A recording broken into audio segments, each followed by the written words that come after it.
Salve, salve, torcedor! De novo na área com mais um boletim especial aqui para o canal Detetives Vascaínos. Boletim esse que vai tentar aí dar um panorama, né, das últimas horas de movimentação do Vasco no mercado antes da janela fechar. E olha, como eu previa ontem, o dia de hoje foi agitado, cheio de novidades, hein? E tem jogador que estava certo, que melou, jogador que estava distante, mas que agora é a bola da vez. Enfim, a verdade é que está complicado. Ninguém entende mais nada. É muito disse-me-disse. E a gente fica aí no meio desse tiroteio buscando uma informação, né, mais próxima possível da realidade. Então, se liga nesse boletim que eu vou destacar a situação do zagueiro paraguaio que não vingou, das novas tratativas com um dos artilheiros do campeonato argentino e a pergunta que não quer calar: cadê aquele investimento todo prometido na janela, hein? Antes da gente prosseguir, aquele like nesse trabalho, compartilhe o vídeo do amigo, faça esse projeto ir para as cabeças do YouTube e vem comigo nessa, assistir ao conteúdo até o final. Vamos em frente! Bom, amigos, hoje o dia foi de muita notícia no Vasco, e algumas não muito boas, né, e que mostram aí o péssimo retrospecto do clube nas tratativas para reforçar a equipe pro Brasileirão. Estamos a menos de 24 horas do fim da janela e, pasmem, meus senhores, até agora o Vasco não concretizou nenhum dos nomes que estavam sendo cogitados por aí.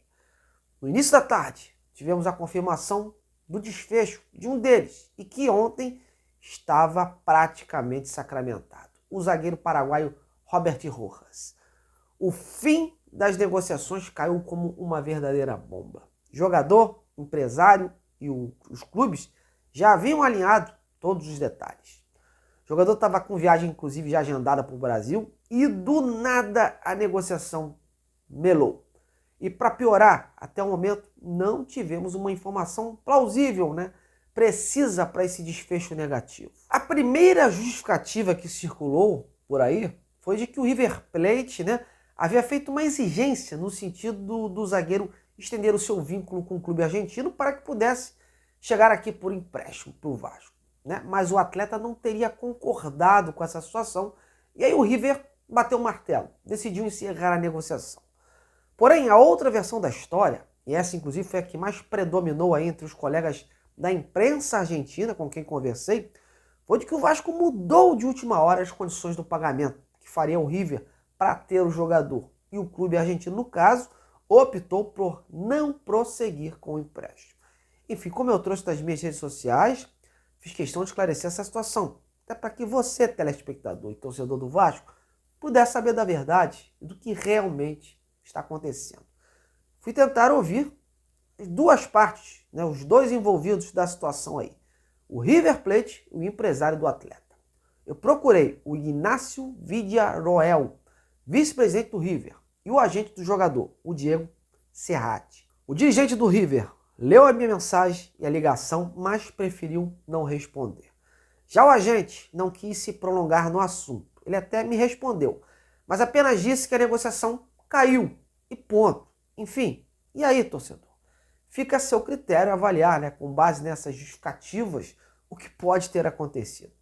São muitas suposições e nenhuma das partes veio a público esclarecer de forma oficial esse entrave. Fato é que pesa contra o Vasco, né, esse histórico das pendências financeiras nas últimas contratações e de todo esse lado complicado que a 777 estabeleceu aí para chancelar as negociações. É plausível aí algum ruído em termos de grana ter ocorrido nessa hora. Mas eu fiz a minha parte, né, de tentar ouvir os envolvidos, e cabe a eles aí dar uma palavra final do que realmente aconteceu. Mas foi uma ducha de água fria, olha, isso foi, viu? Bom, mas nesta mesma tarde de hoje surgiram aí outros fatos novos em relação ao Vasco. Um jogador que esteve presente na lista dos especulados semanas atrás e voltou com força total, e dessa vez com proposta concreta do clube cruzmaltino.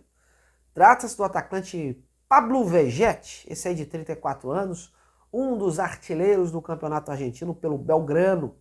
Eu trouxe em primeira mão em minhas redes sociais hoje a confirmação dessa negociação e da oferta na mesa através de um contato que eu fiz com o próprio empresário do atleta, o José Escosari.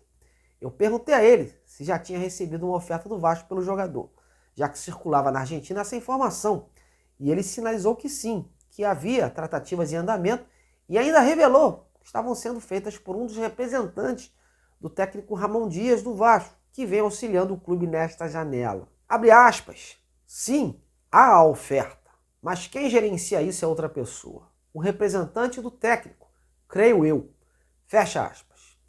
Disse o agente do Pablo Vegetti. Enfim, há um intermediário aí que tomou a dianteira dessas conversas e está tratando diretamente com o presidente do clube argentino, o senhor Luiz Fabián Artime.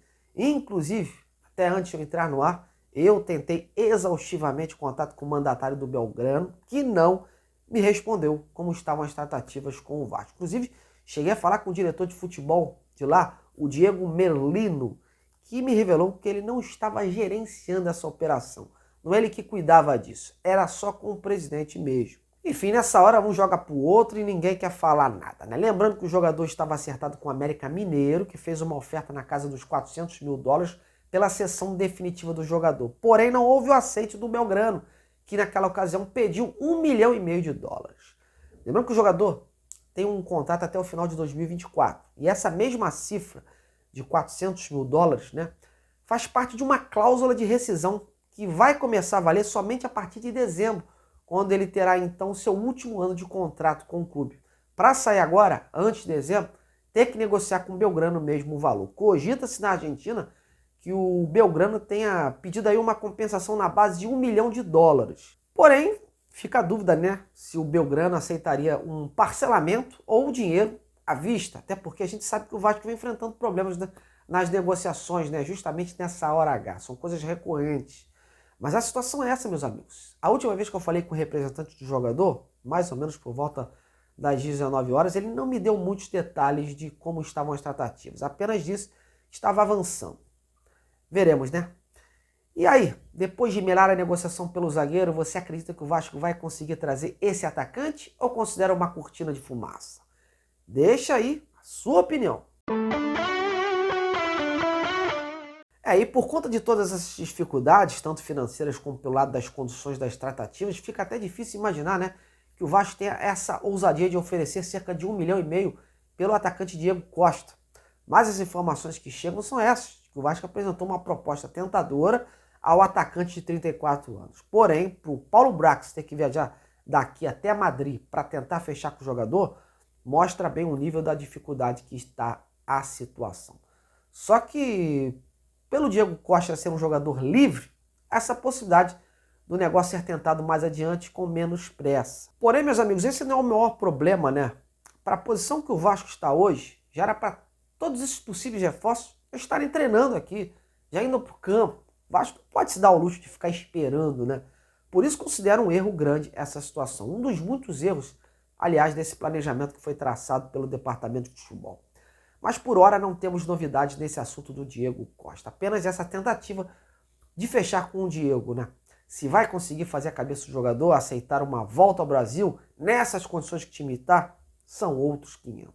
Bom, e para concluir, hoje saiu também uma notícia aí de que com a desistência do zagueiro Rojas do River, né, o Vasco iria buscar um outro zagueiro, e lá da Argentina, mais precisamente do Colón, o Facundo Garcés. Eu, particularmente, acho difícil a concretização, né, de uma possível negociação como essa, com prazo curto de janela de transferências, um prazo já batendo a porta. Mas futebol, tudo é possível, meus amigos.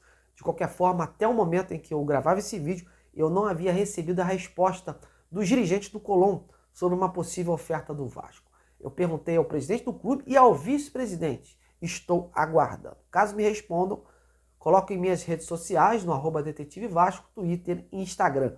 Ou em breve aqui também no canal. E é o que eu falo a todos que me perguntam. Eu só dou uma informação quando eu tenho certeza, quando eu tenho a resposta dos envolvidos. Não vou ficar aqui forçando a barra, criando expectativas ou enganando você, torcedor. Bom, mas é isso. O fato é que a situação está triste, né? Foram feitas aí muitas promessas, tanto da 777 quanto do Departamento de Futebol, de que o Vasco iria recalcular a rota nessa janela, haveria um investimento, né?